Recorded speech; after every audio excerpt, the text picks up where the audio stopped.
leader na walang kakayahang maintindihan ang tunay na kalagayan ng mga Pilipino. Dito muna tayo mga kababayan sa Batiko sa Katotohanan. Ito mga kababayan ay pahayag ng isang anak ni hindi lamang bilang isang pangalawang pangulo ng mga Pilipino sapagkat matapos ng mga kabutihan na ginawa ng kanyang ama, kalakip na rito ang para sa ikagaganda ng buhay at safety ng mga Pilipino at ang pagkakaisa mula sa hidwaan ng politika. At isa dito ay ang pinaka-highlight sa mata ng mga Pilipino ay ang pagpalibing ni Ferdinand Marcos Sr. sa libingan ng mga bayani na ito ay hindi magawa sa nakaraan na kung sino mang higanteng presidente o di kaya'y isang unanong pangulo na ito'y kanyang porsigidong ginawa sa kabila ng mga pumipigil at bumabatikos ng kung sinong mga grupong mga tambaluslos.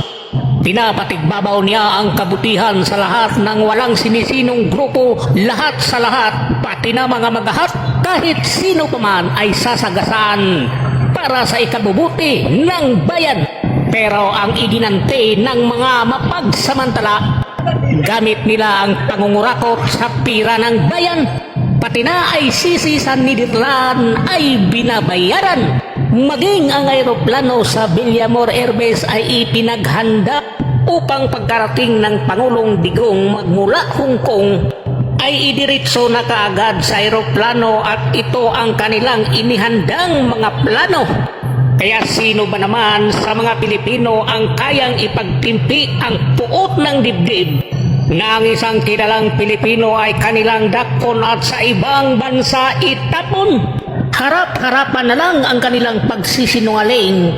Mga bagay na sa ombudsman ni Amy Marcos ay hinihiling at ang Pangulong BBM naman ay super didma.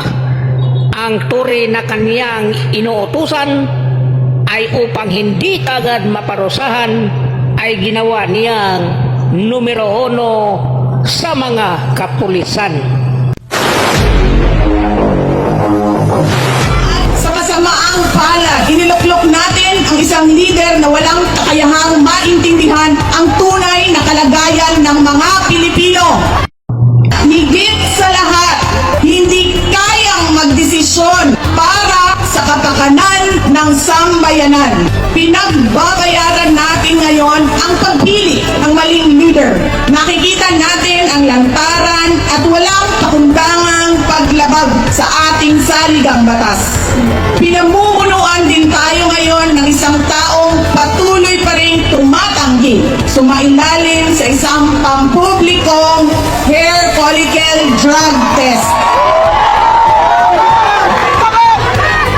At nagsinungaling sa 20 pesos ang bigas. Ang masakit pa, nakuha nilang kidnapin ang dating Pangulo at dali-dalian nilang itinapon sa ibang bansa upang litisin ng mga dayuhan.